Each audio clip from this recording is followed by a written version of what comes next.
In response to the numerous inquiries from the TV audience, we will, starting tonight, we are going to do, throughout the show, slow motion replays of my various dance steps. So, yielding to temptation, which is one of the better Southern ways to handle that rascal, if you guys don't know, one of the great. It's a proven fact amongst the Baptists and other right-thinking people that the best way to deal with temptation is to yield. So, get it over with. Snap out of it. Oh! Before we try to get into the Chi roots, those that were requested, I know I always preface this by saying don't get involved, but I was about to bring up one more time everybody's ordinary idea of conspiracy theories. Because I mentioned it one time, but the last few nights there have been things going through the Chi roots. Whether you notice it or not, it's not important, but I'm going to make you notice it. That have to do with, again, literally, how the mind, the ordinary mind, will not look at certain things, will not look at its own limitations, not psychologically, not sociologically, not subconsciously, but in the plain, direct way that everybody that knows anything knows, and then has to go, no, I don't know that. And that is, we're talking about the chemical, physical limitations of the mind. It's just there, and people will not look at it, and it sounds so complicated if you start it. And if an ordinary person starts it, which they have throughout history, one of the latest incarnations, I guess, being, when it was 6 or 8 years ago, of sociobiology, them trying that again. And you see how that is one attempt from scientists, men of some repute, before they started that. I noticed some of them's name and stock has gone down, according to the popular magazines and periodicals. But back to the old idea of nurture versus nature and genetics versus environment. And it is right at the heart of what the revolution is about, is right at the heart of how the human mind operates, that there are certain ways in which man cannot look. It would disable him, ordinary man.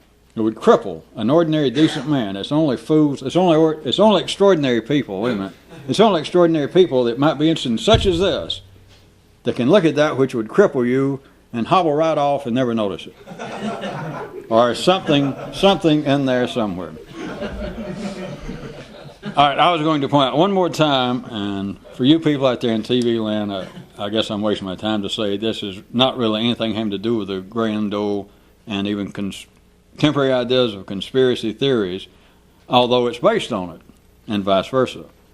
It is just a prime example that you have had throughout history, right up until today, ideas that there's some kind of secret group of people, some secret organization that's actually running everything, which we've already been through. Anybody that worries about that? Hell yeah, there is. Of course, it's not what people think it is, but there is what they think it is. But it is just a primary example. It is a supremely excellent example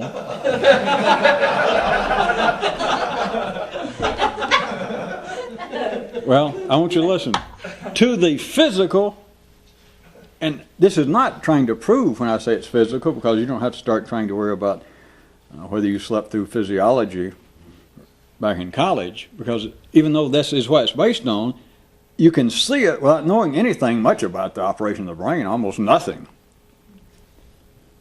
You can see it in the behavior of man. Now back to trying to disavow you of any great interest in the conspiracy theories, because they're all as dumb and childish as religions are. But consider how strong it is that even if you had no great interest, if you picked up the right kind of book or an article on conspiracy theories, it is almost intriguing. And I'm sure that some of the what do they call them? Espionage novels the last 20 or 30 years. I just know just enough. Anyway, some of you surely read that kind of thing about there being a spy, and then he becomes a double agent, and then he becomes a triple agent. It's like a whole hall of mirrors and them trying to figure out, well, and I can't quote you any book, but I know the basis of that. That is the same thing. But if you see it, it's the same thing as the great battle between Jehovah and Lucifer. It's a great battle between Zeus and the people that was trying to collect rent on Mount Olympus, his landlord. It is all based upon the same thing, and up until today, I don't know what the latest one is. For a while it was the communist.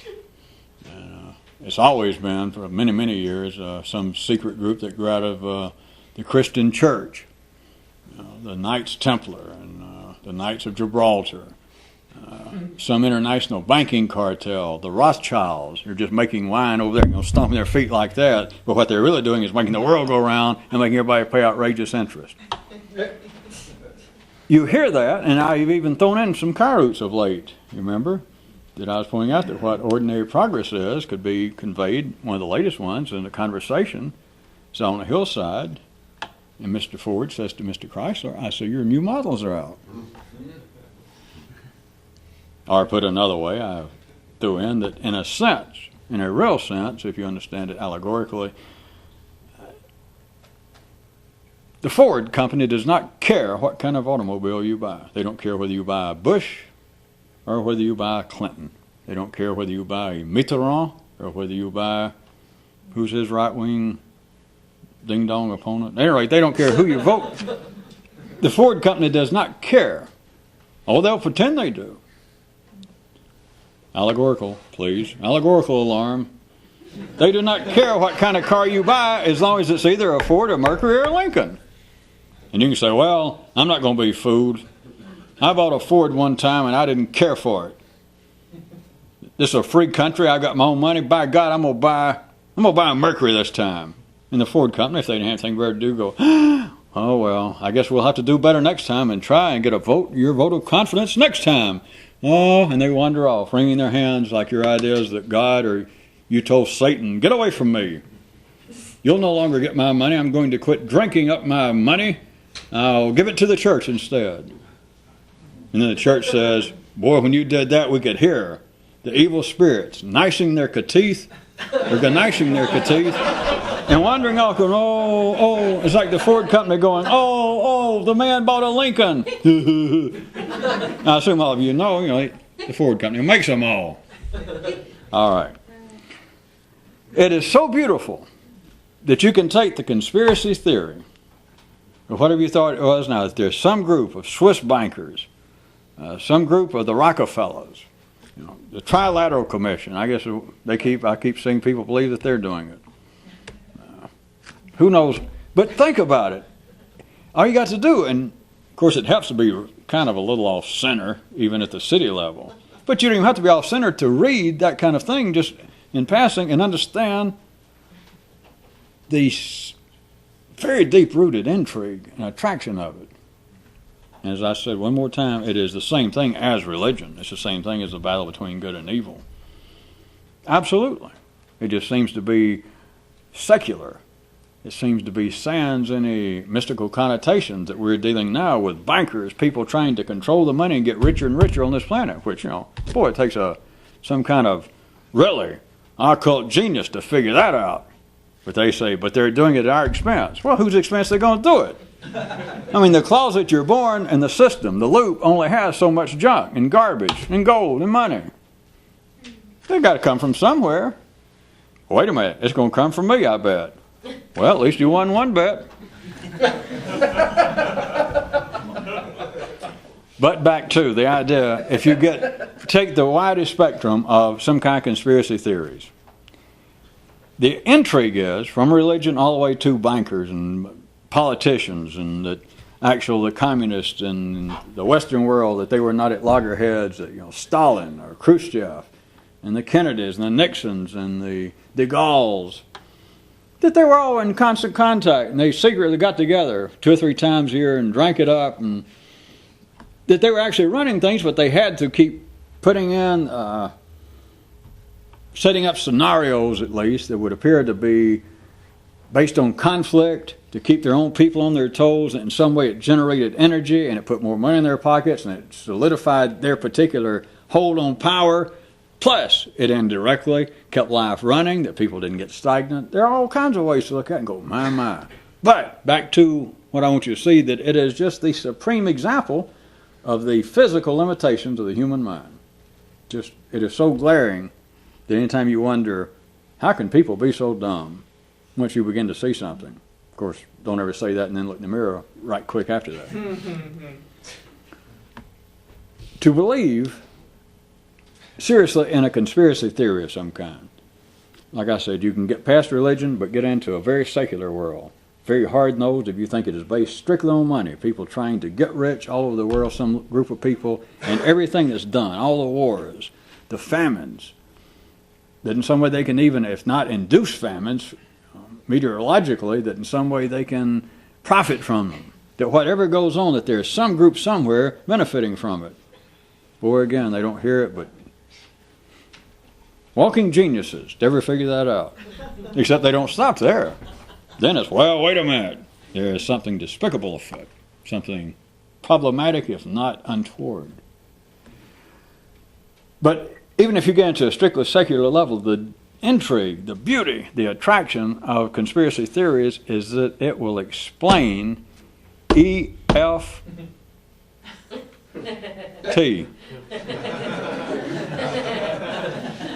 Every frosty thing.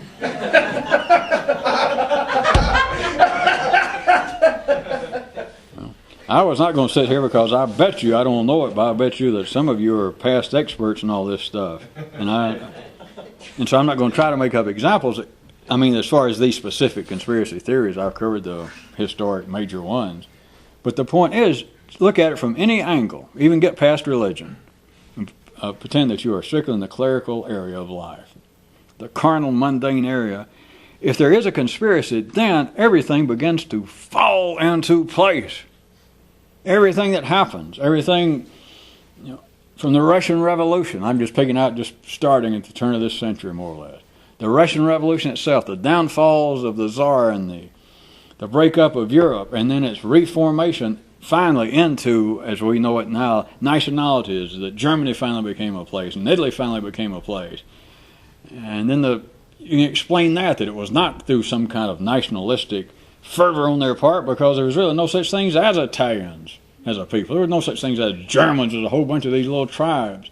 That somebody had something in mind. Somebody made a profit from this. You can explain it just immediately from that. Now I see. It was not some guy running around waving charcoal saying, let's all be Italians. My name's Garibaldi, elect me. No, the man was working for somebody. You can explain the Depression, the stock market crash. That, hey, everybody lost their ass.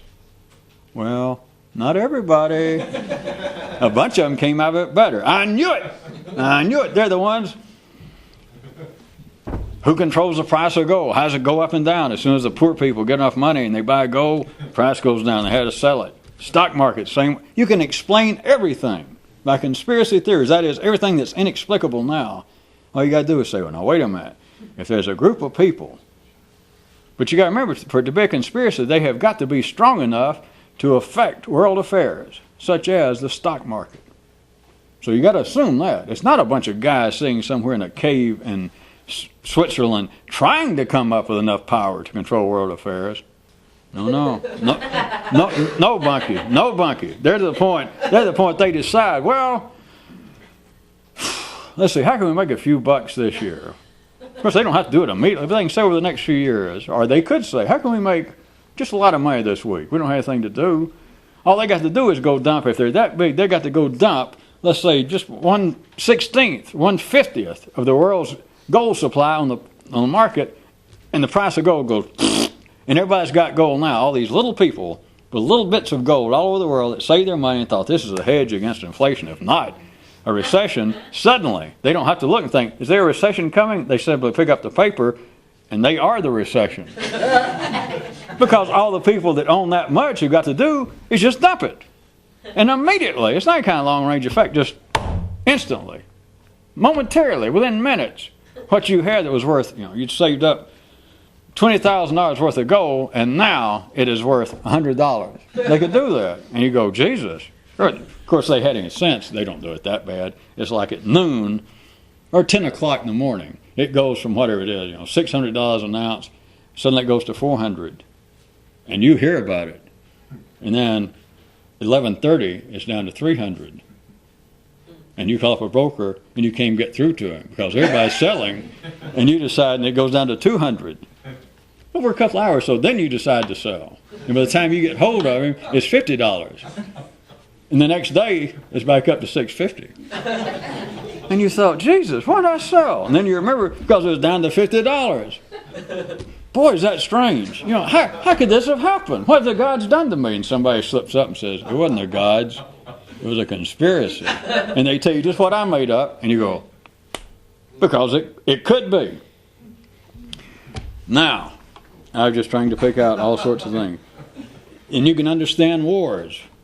You can understand conflicts that apparently defy rationale, defy modern day civilized thinking. How in the world, no matter what bad haircuts those people have in Yugoslavia, how can those Serbs and those Croats, they pass for being civilized? They have electricity.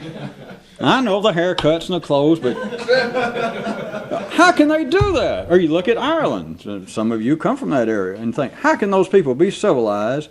And we're talking now 2,000 years after the start of Christianity, well, at least 500 or 600 after the Reformation. How can we say that we got civilized people? They're Christians, Catholics and Protestants, and they're killing one another over that? It makes no sense.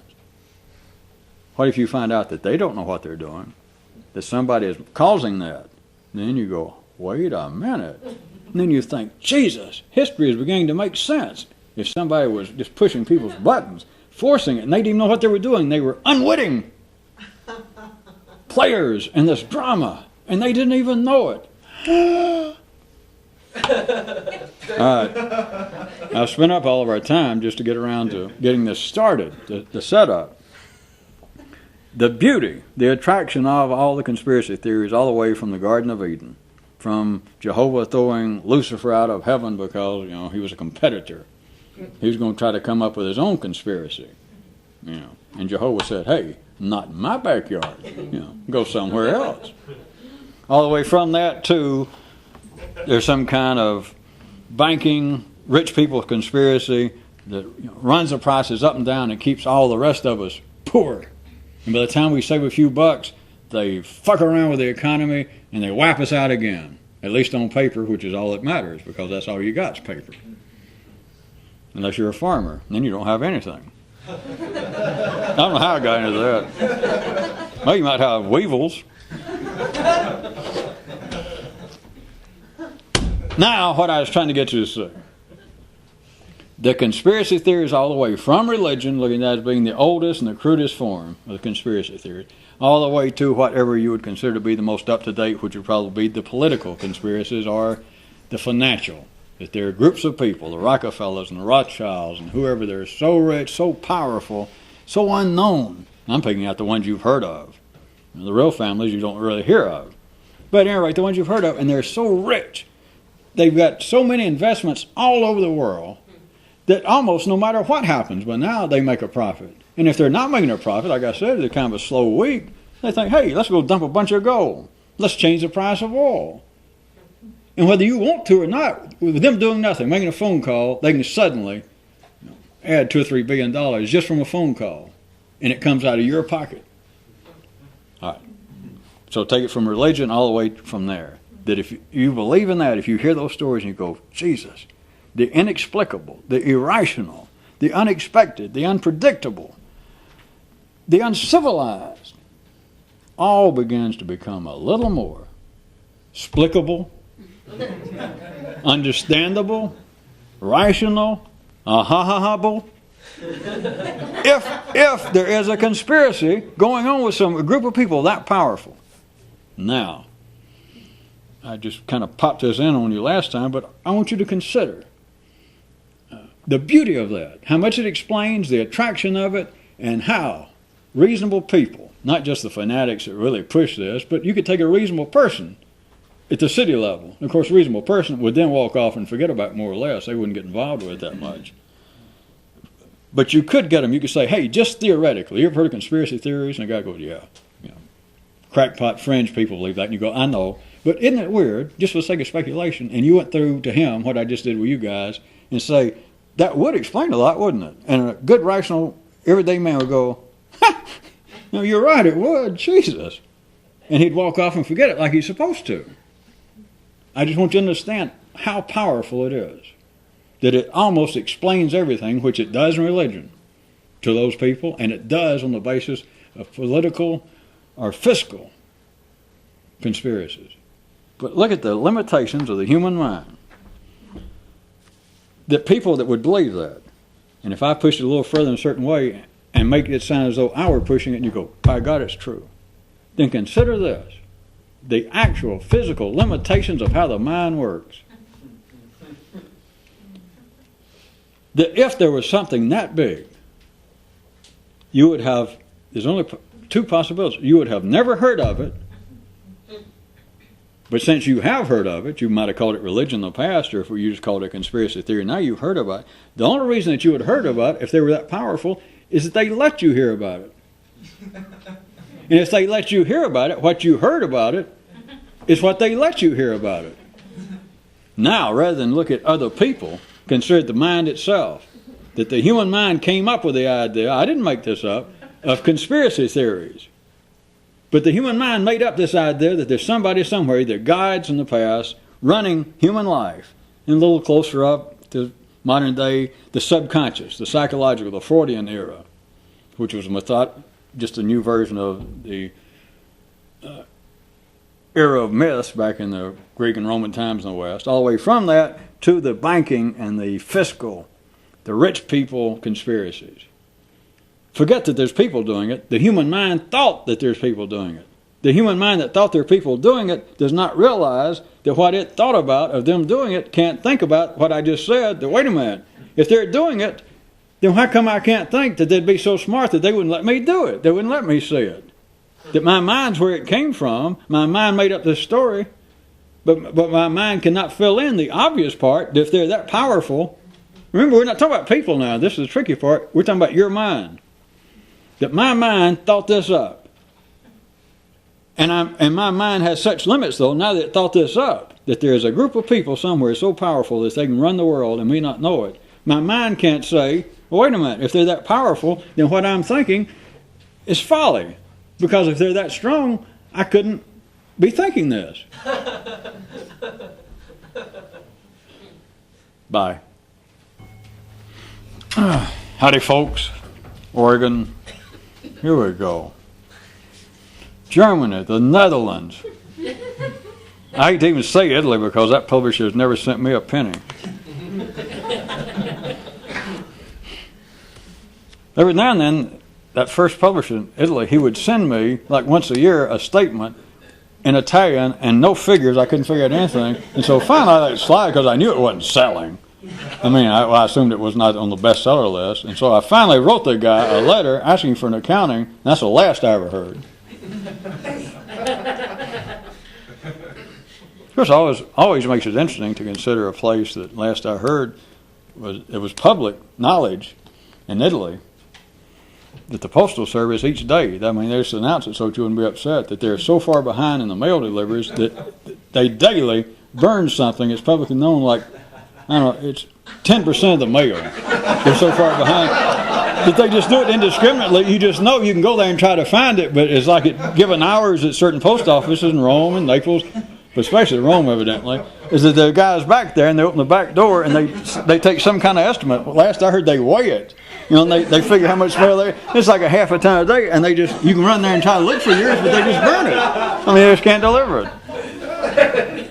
How'd we go off that? Anyway, Oregon, Wisconsin, Arizona, California, Florida, hello everybody, and the ever popular Canada, and New Jersey and Philadelphia. Back to where we were. Did that get them all?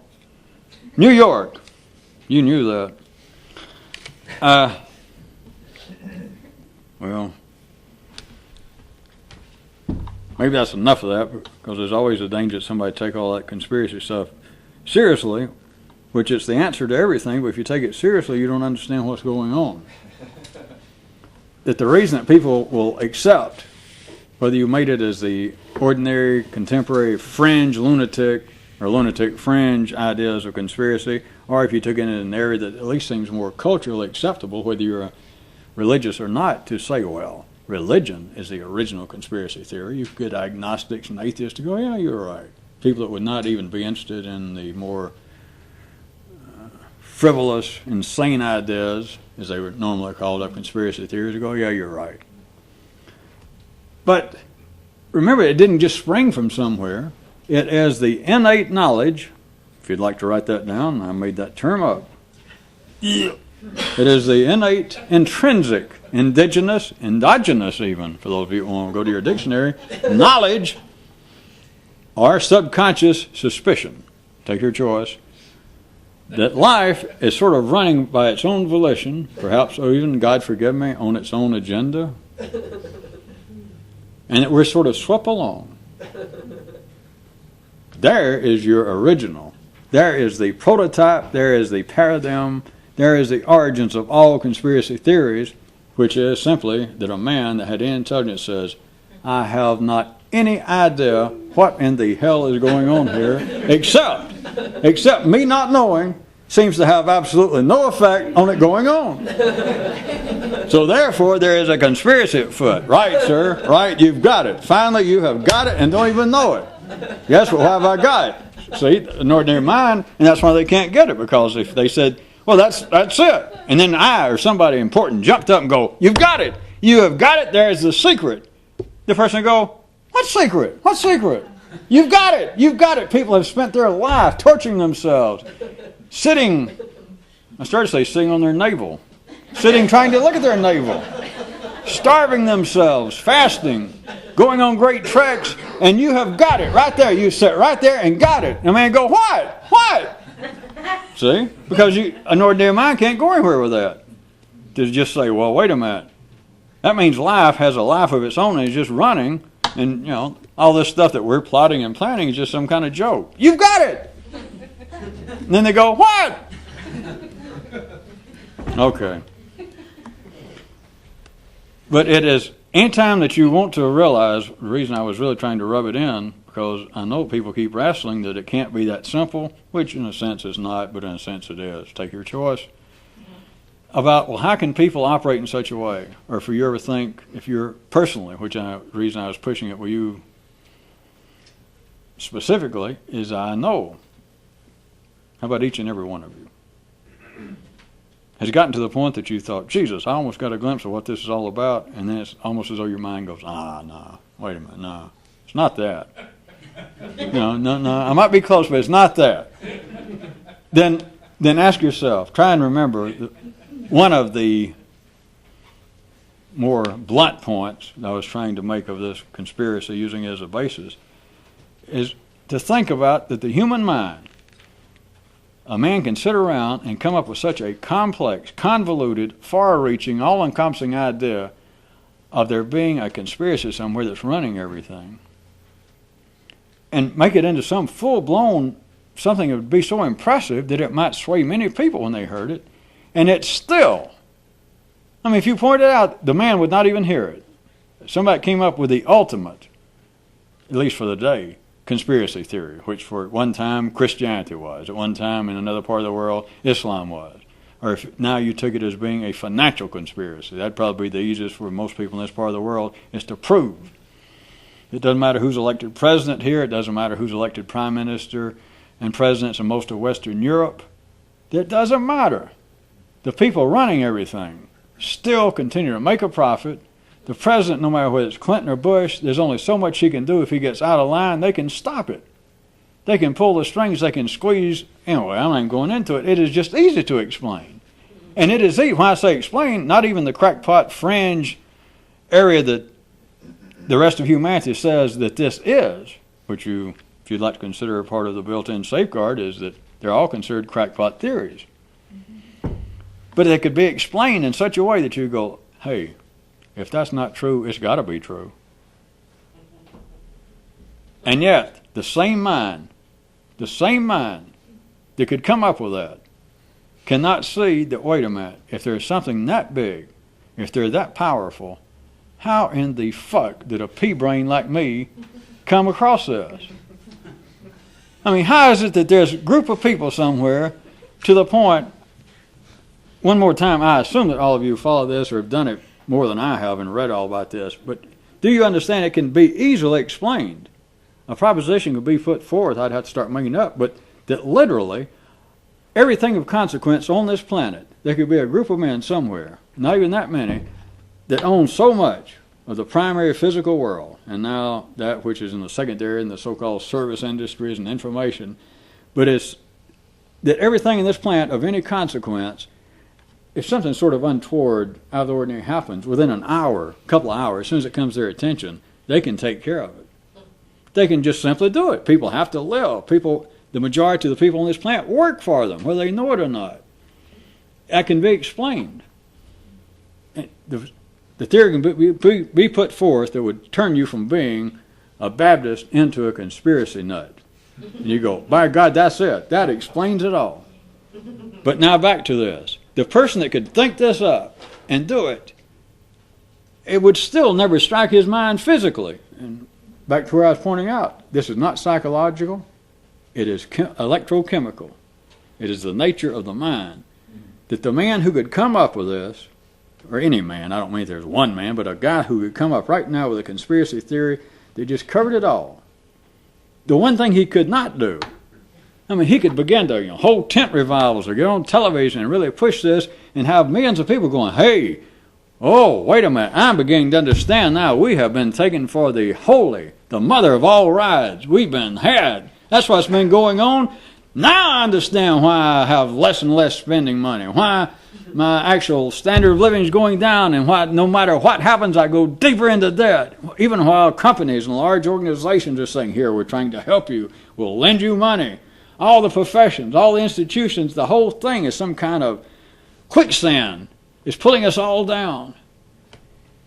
That same person that could come up with all this cannot just simply go, wait a minute. If there are a group of people, I've come up with this theory, I've come up with this plan, I've written this book, and I've got millions of people now going, here, here, when I walk in the room. So it impresses even me. It explained everything I always wondered. That same guy could not sit down and go, wait a minute. If there are a group of people that powerful, how in the hell could a dunderhead like me, I mean, how did I just suddenly figure it out? That it's me against the people running the world. Think about it. Of course, you get past that, if you want to go back another direction, is how people believe that they are on a mission from God. That they have figured out what God wants. It's the same thing.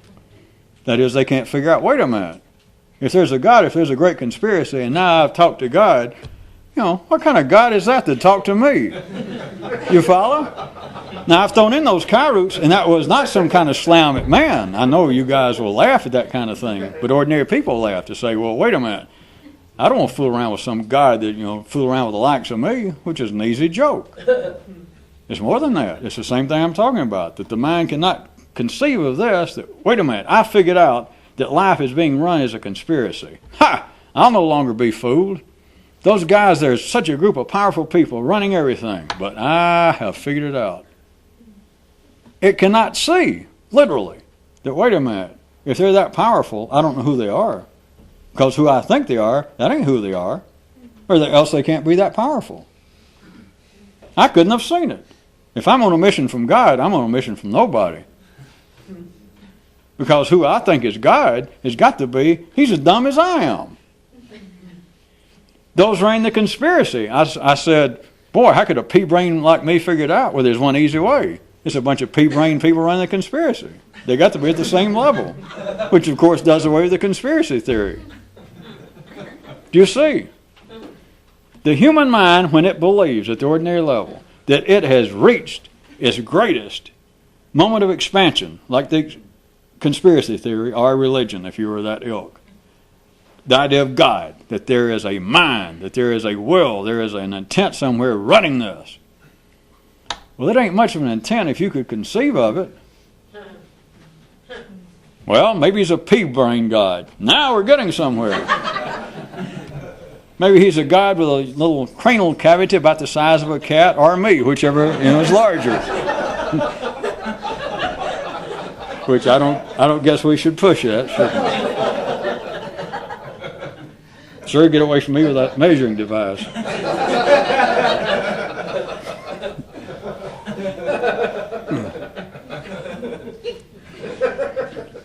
Well, I don't guess we'll get to Kairos. There were several.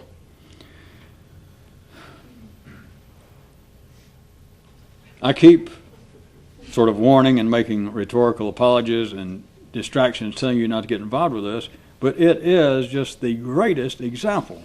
But I threw in a couple more tonight in Cairo. Well, one more even that didn't get in. It's playing pin the tail on the obvious. That the human mind cannot look directly at what I keep calling the obvious, which Cairo and I can call it that, and that's, in a sense, once you begin to see it, it's kind of a cheap shot. Because if I insisted to a group of reasonable, ordinary people that weren't wired up to be involved with this, naturally, and tried to tell them that there are limitations to the human mind, and if I went through some kind of song and dance like I just did, maybe get somebody to go, by God, you're right. I begin to get a glimpse of it, and I guess it's what you're talking about because my mind almost shuts off. It's like I run across a blank wall, a dead end, and I guess that's what you're talking about. My mind won't go any further, and I think, wait a minute, I'm about to get it.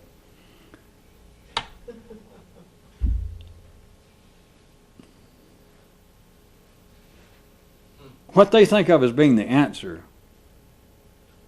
it's the inability to look directly at what's going on because it would disable, it would absolutely cripple an ordinary mind, which is no great deal. What I mean is to life, an individual is no great loss because life allows, or it's just the way things are arranged, as you know, you can walk out there for no particular reason. You can walk out right now and lightning hit you. A car hit you while you're trying to save a child and all that kind of stuff. And you think, well, Jesus, what the hell does that mean? In a sense, it meant nothing. It meant nothing. Life burped and you got killed. Just being crude, but it's not that the loss of one person, I hate to say it, of course, I'm talking about ordinary people, not people of your and mine level, but ordinary. An ordinary person here and there can die, and life seems to go on. God knows what will happen when I die and you die. I guess, we all better hope we've got full-time insurance or we're all done for. I'm sure when you die personally, it's going to make the overflow of Mount Etna on Pompeii look like child's play. You'll think that another kid threw a wad of silly putty at you. But there were other, I was just going to hear a couple more about.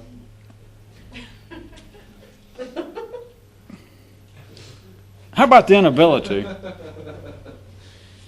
about the unsatisfactory explanations? How about this one? Which seem to be rather far removed from religion and financial conspiracies. How about throughout history, right up until today, that the human mind will not realize the absolutely, totally unsatisfying explanation for the very thing it says, which is a conspiracy theory again, regarding men going off to war. This would appear to be absolutely within the area of that which is far removed, except for the Baptist, from religion. That is the world of patriotism, the world of nationalism. I know the Baptists want to wave flags. They're not alone. Those of you that never thought about that, the good religions, those that are really trying to hold on, they mix the two. Well, I like the one tonight, the last ditch stand. Did everybody catch that? The last ditch stand of systems. It didn't say religions. It said systems that are conversion based. That is, their orientation, the only way they survive is by apparent conversion. Their last ditch stand was in a little rhyme. Let's all get hostile as we spread the gospel. Which you need be, which is one reason the revolution never does take off in the same way that the Baptist church does. We're not near as popular. You notice when we have an annual convention, well, I know we probably drink as much as the Baptists do, but notice we don't have in numbers, just raw numbers. We might as well admit it. We don't have anything close to their turnout. At any rate, back to, I was trying to give you a diverse example of nationalism, all the way from in Western history, from the Greeks, right up until today. There are, if you ask somebody that tries to explain, if somebody tried to get up right now on Veterans Day or whenever it is, and they play taps and they raise a flag in Arlington Cemetery, and this is not, of course, just true in America, I'm just using that, and people, veterans stand there and a tear in their eye, and the president or somebody, the minister, the secretary of defense, he makes some comment about honoring the young men here who so bravely went off to war to fight the tyranny of that evil man across the waters 20 years ago. And everybody goes, mm.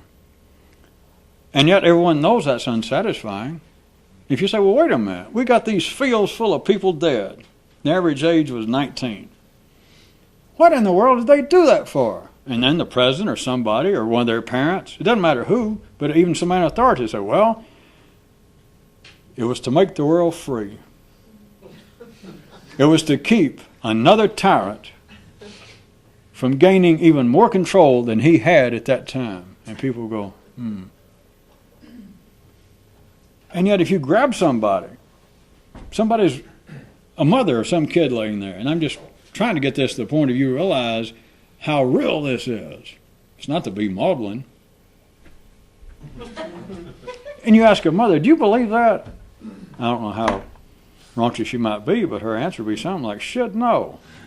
My kid's dead. What the hell do I care what was going on in Albania or Europe or Indochina or Korea? Everybody knows it, not just somebody's mother. I just want you to realize that. I mean, some of you probably had an uncle or a father or a brother, somebody killed in the war, and you know that the president, or maybe they came to your house or tried to give him some medal, and you think, well, what in the hell what are they getting the war for over there in some part of the world? And the answer always is something about, well, to keep our country free.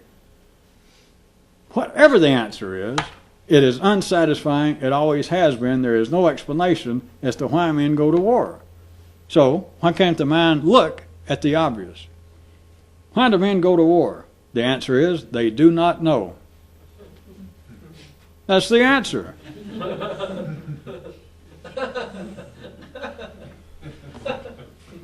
Well, I'm not fooling around. As far as I pulled out the example, I could pick out others, but there is the answer. But notice, everyone knows that every other answer, I don't care what it was, it could have been a religious war, which I can make that even sound more questionable, but you can do it for yourself. It satisfies no one. And all you got to do is stop and ask them. If we were talking about in Roman times, if we were talking about in the Middle Ages, if we were talking about the Korean War, the Vietnam War, if we were talking, whatever it was, I just want you to understand, if you ask somebody who was personally involved, especially, suffered a death of a friend or relative, and you said, why do people go to war? Or if you just ask somebody philosophically even, whatever they tell you, well, they did so-and-so. And if you could do it in a non-polar base, non-aggressive, non-judgmental way, if you said, do you believe that? I mean, is that really what you believe? And they might be parroting what is the common sentiments of their time and place. That what we did, as many fine young men as we lost, what we did was necessary, and here is the admirable, the high moral purpose that was served. And the person might repeat that to you. And if you knew how to ask them, if you said, does that have any meaning to you? Do you believe that? Their answer is no. Certainly not. Everybody knows it if you ask them. How come the mind can't do that?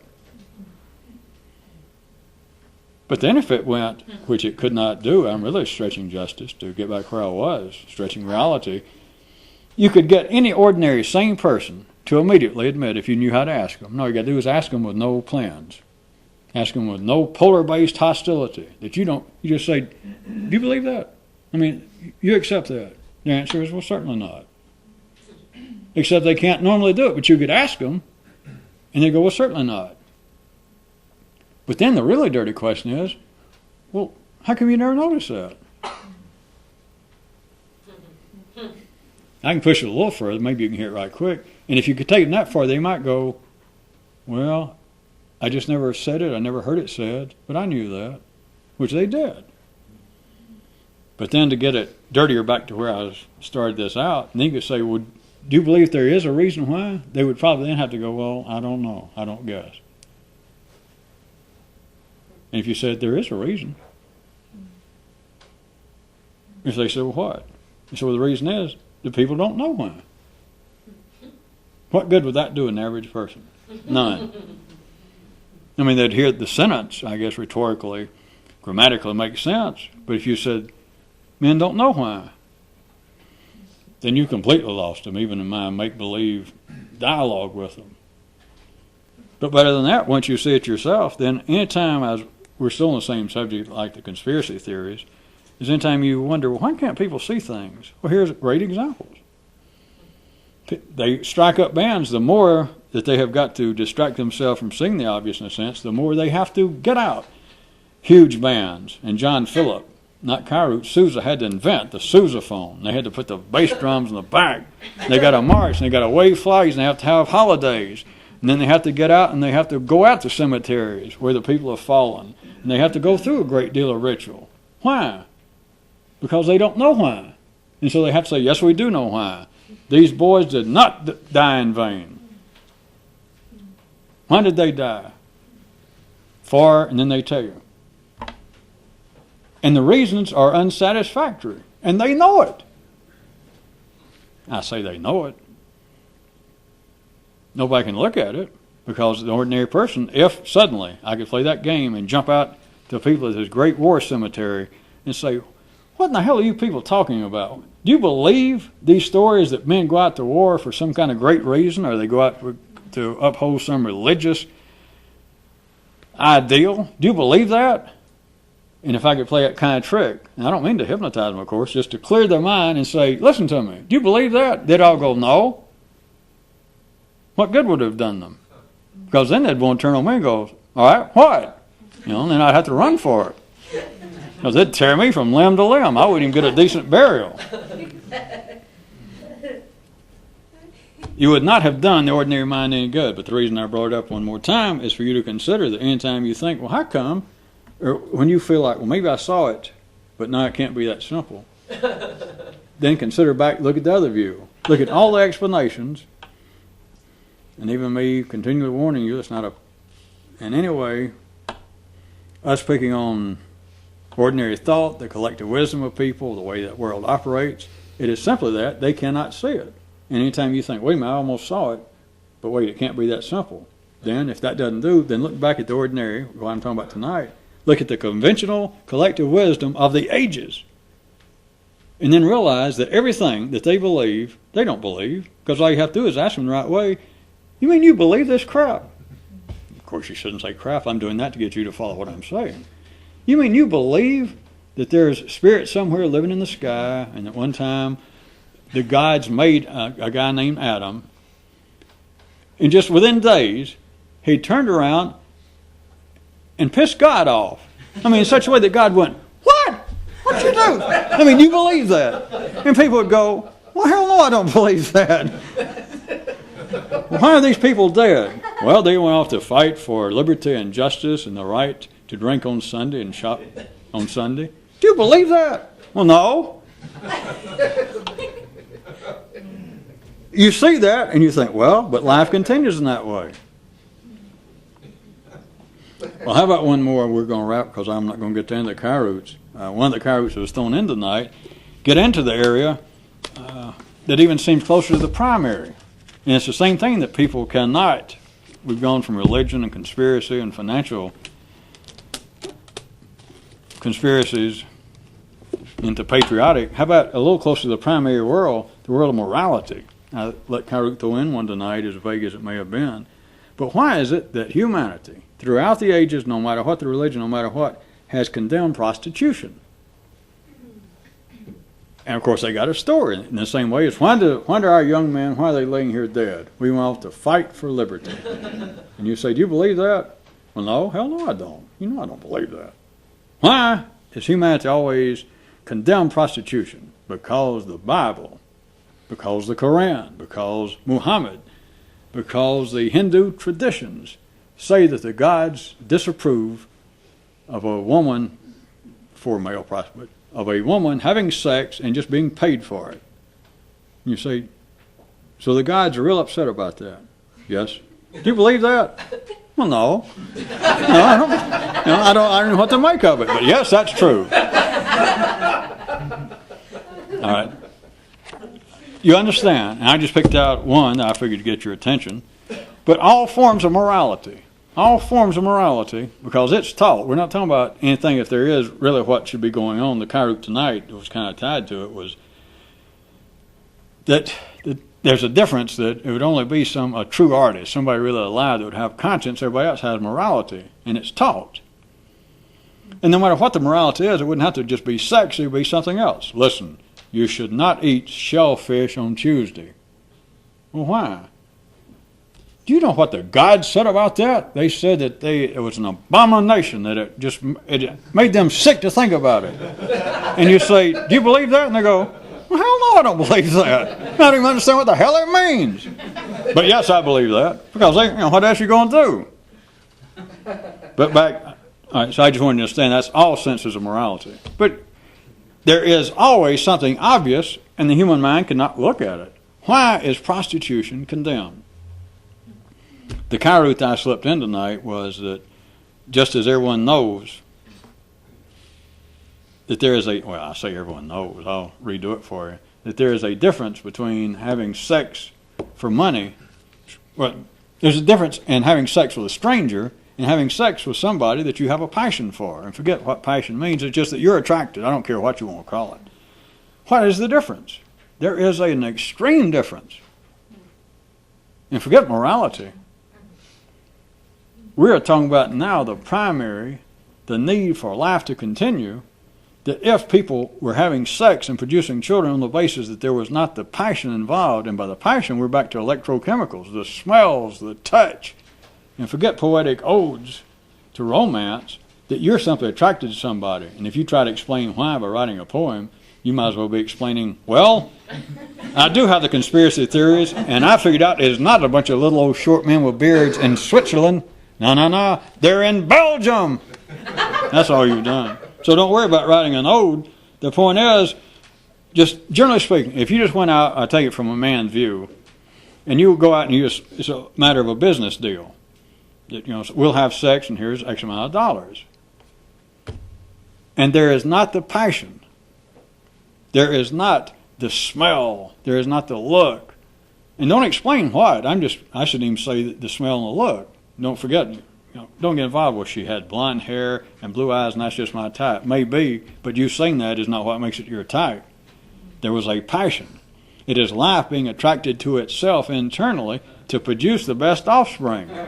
And if everybody, which it doesn't, but if too many people began to produce children through the process of prostitution, that is, of fucking people that you had no passion for, we would not turn out people even to the level of quality that we have nowadays.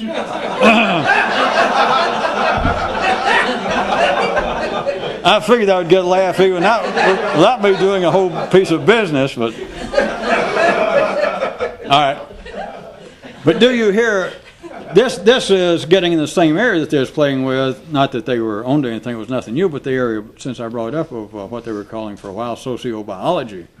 But it is simply the obvious truth. I just bring it out to show you that the mind keeps popping into stuff as this.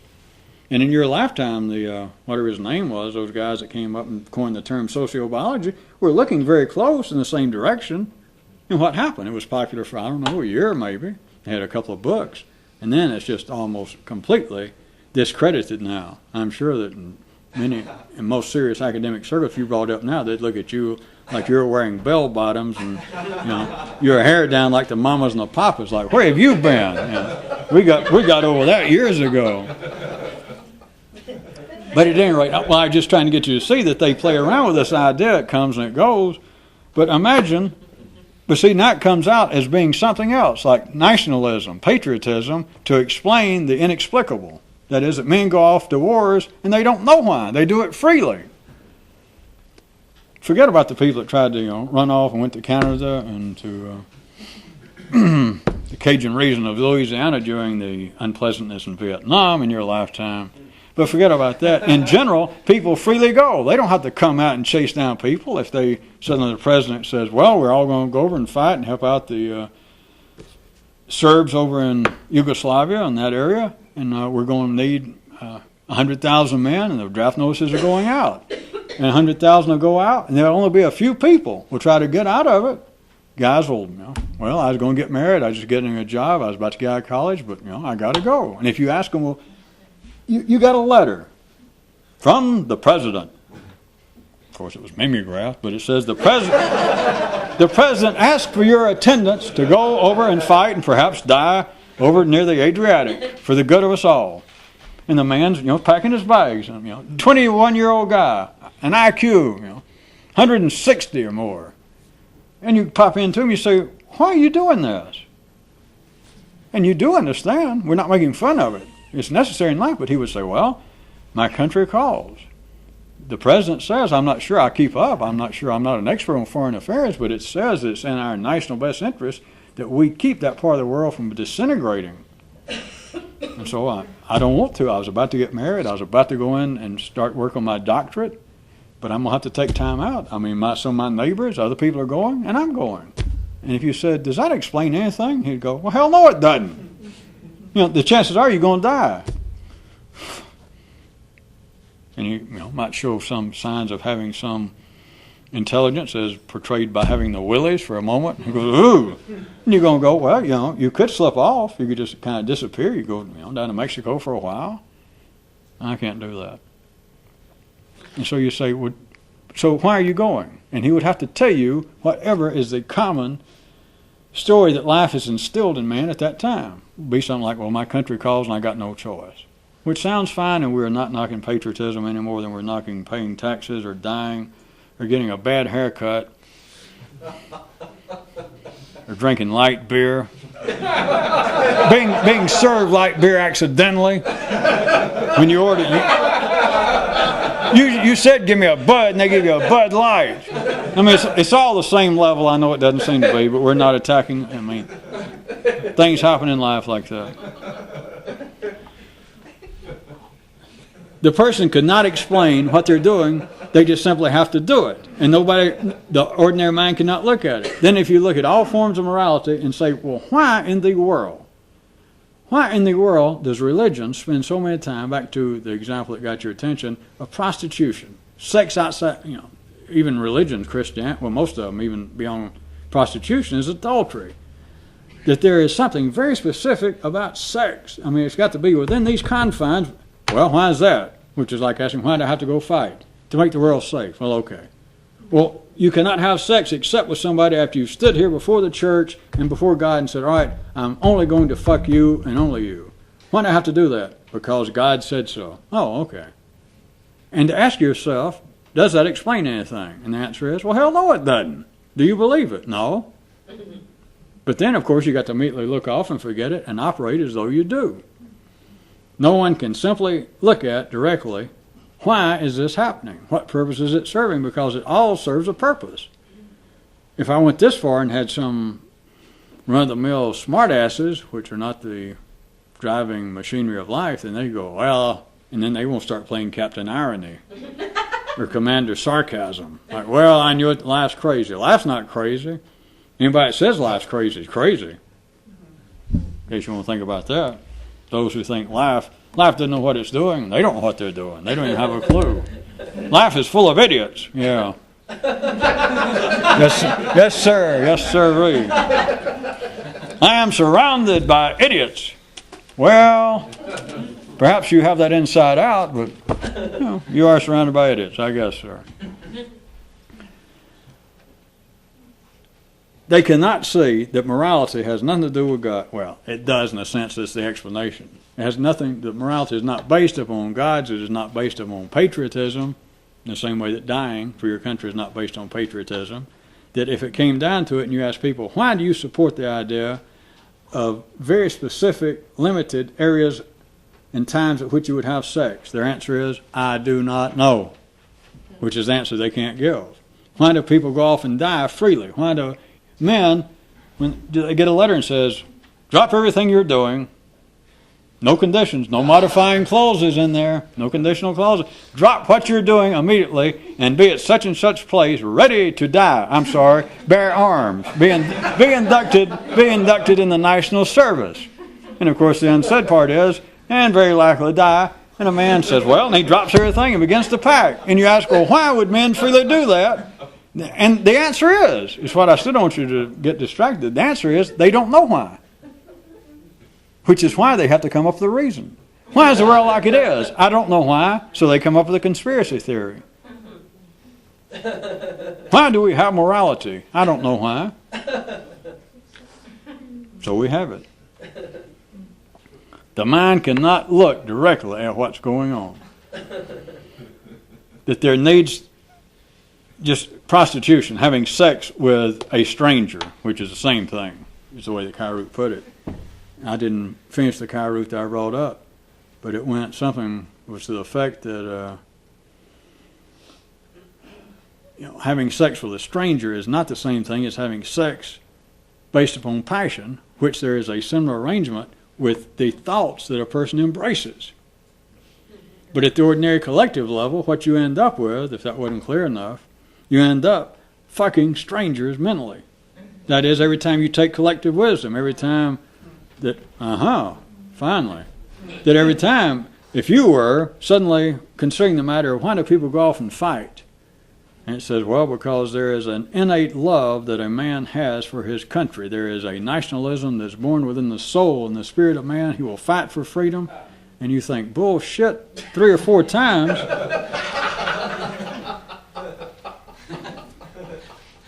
And it strikes you that I've always believed that, everybody else believes it. I am screwing a stranger. This is prostitution. Let me get past prostitution. You do see the connection. I just use that to make it the hardest possible example to start with. I am having sex with a stranger, which you can certainly get off, but it's not the same. Everybody knows it. You don't have to be romantic. You don't have to be a poet, but there is 2 different things. If you had a passion for somebody, even if you just met them, if it's a one-night stand, there's a difference when you get through and you're laying there with the other person. You don't sit down there and analyze it, but it's the smells, it's the touch, it's another human being that you had some passion for, as opposed to an absolute stranger that you just got through and you screwed, in prostitution being the obvious example. And you got through and she immediately, your time's up. She got to go. You through? You go, well, I guess. You reach for a cigarette, so she's up and out of there. It's 2 different things. Now back to, that's the kind of prostitution, that is the sleeping with a stranger, of you taking collective wisdom, of you taking ordinary answers. Why do people go die? Why do people go off to war and freely die? The answer is, I don't know. And for you to believe that, though, and not going further, why do they do it? There's an innate love in a man's soul for freedom and for his country. You have just slept with a stranger. You have. Why is life like it is? Why does there seems to be heartbreak in life? Why do things not seem to go well, even with decent, God-fearing people? I refer you back to the original sin, if we were talking in the Christian sense, the original sin of Adam in the Garden of Eden. And you go, It's not satisfying. Why? Because intellectually you just had sex with a stranger. There is no passion in it. That is the... You are embracing ideas for which you have no passion. You are intellectually, we are really taking allegory and metaphor to the wall. Where they belong. No, I don't mean that. Where they belong. It's up to the point we're about to moosh them. About to moosh them into absolute 3D reality. But the reason it's not satisfying to ordinary people, and of course ordinary people don't know it, and if you tried to make them know it, then they go, well, what the hell you want from me? That is to say, the kind of things we've been doing, and I've been doing, to say, why did your son go off and die in Vietnam? Well, our country, the president, of course they probably wouldn't even be that specific. They'd say, well, we all know that if we don't fight tyranny and communism, where it starts to get a hold, the next thing you know, where's it going to be? It's going to be Stalin's grandchildren. It's going to be mayor of Detroit. We had to stop them then. And you say, do you believe that? And they go, no. What you're saying is, did you have any passion for that? No, I didn't. Did you enjoy what you just told me, that your son died so that communism could not get any further and go from perhaps Vietnam to, God forbid, into Cambodia? Whew. Well, it broke my heart. He was my only son, but at least if it kept Cambodia, and after that, of course, it could have been Thailand. from going communist. Well, he's dead, but I guess it was for a good cause. Do you believe that, woman? Hell no, I don't believe that. That is, no passion. What she just told you was fucking a stranger.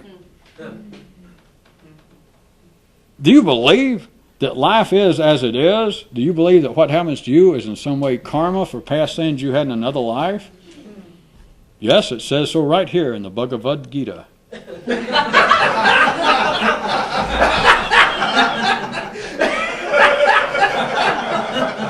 My guru told me that.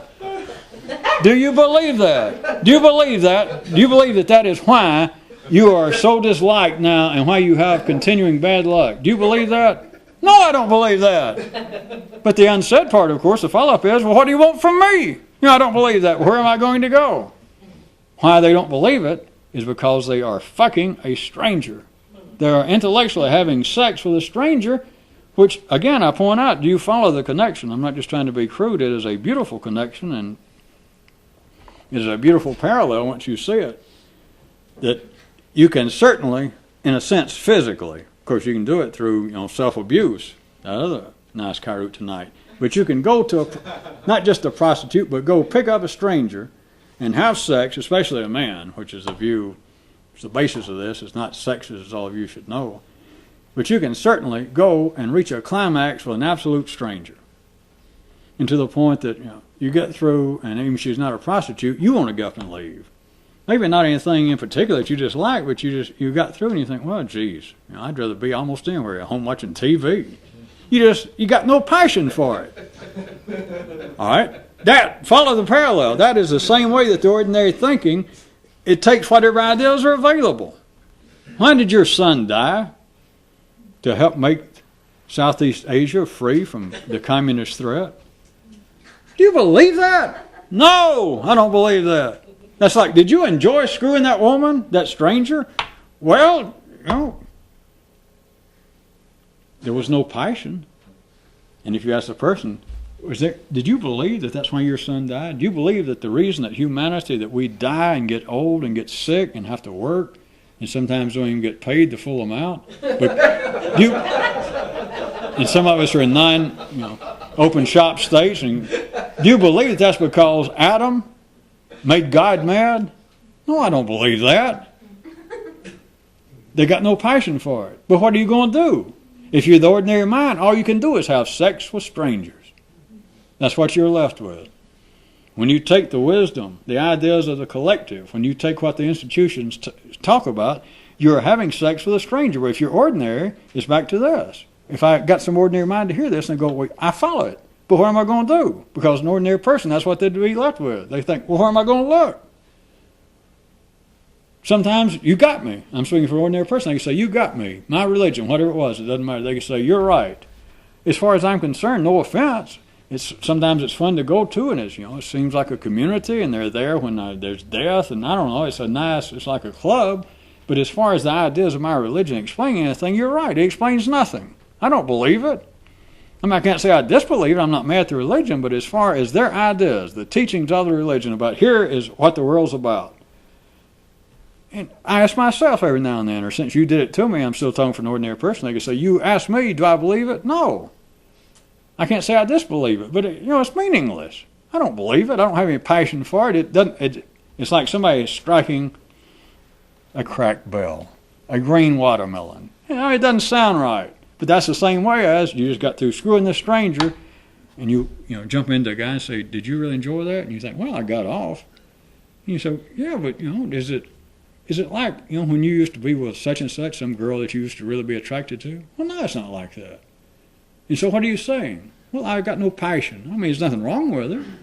She doesn't smell real bad. She didn't try to cut my throat. But, it's like just minimal sex. It's like just the bare minimum to pass for sex. There is what an ordinary man embraces as thought. The bare minimum. Well, what else is he going to do? What's the meaning of life? Why do people go to war and die? Well, because of so-and-so. Why do people pursue religion? Well, because of this and that. They are sleeping with strangers. And everybody knows, if you're saying it all, that there is an absolute difference. And Don't even try to analyze it. It's just simply there is a difference between having sex with a stranger. Now I say a stranger in the sense that it ends up they were a stranger, and when you get through they're a stranger. You had no passion. There's a difference between that of having sex with somebody for whom you have no attraction, no passion, and somebody that you do. And life encourages the latter. Because of primary concerns, because if we were turning out children on the basis, which we couldn't, but you surely see the point, if it got so widespread that it was just people just screwing indiscriminately, which even animals do not, if you notice. All you got to do is watch National Geographic. Marty Stauffer, and he'll point out that, it gets to be estuary season, and a little beaver, a female beaver is there, and 4 or 5 beavers will come around, and they'll all dance and they'll fight, and she'll spend 2 or 3 days for her to decide that she finally ends up, and she moves over closer to one of the guys, that she has some kind of passion, physically. She doesn't have to talk about it. She doesn't say, it's obviously not like humans. She doesn't go up to all of them or one at a time and say, are you a doctor? Or,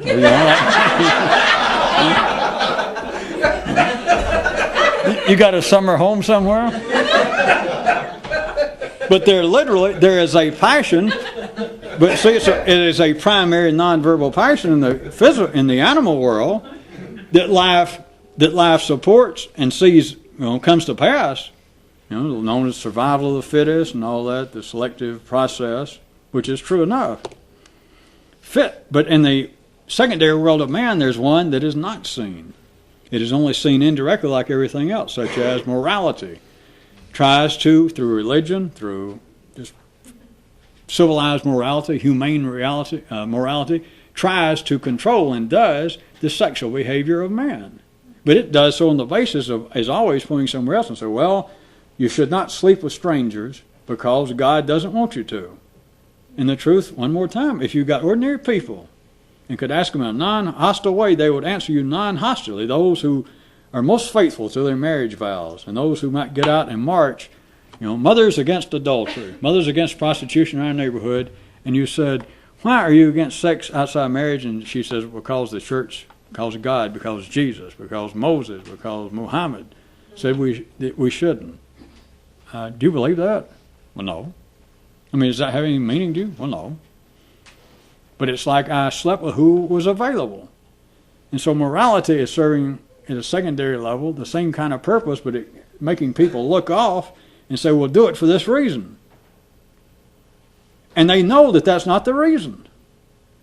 Hence the conspiracy theories, hence the ideas that, yes, God's or my subconscious is running things. Because they all know that they don't know what's running things, and they know that the answers I am forced to take, the answers I am forced to screw and sleep with constantly, I have no passion for. But then they would look at you, if you could do this, and look at you like, all right, what are you going to do? You going to fuck me now? You going to provide somebody for me? You took away the only thing I had. What are you going to do now? Huh? That's why I was going to say, you better run for it, because they're going to dismantle you in little bitty pieces. Well, folks, that's enough. Bye-bye. Except, unless you want to play just the two of us, several good rousing rounds of pin the tail on the obvious.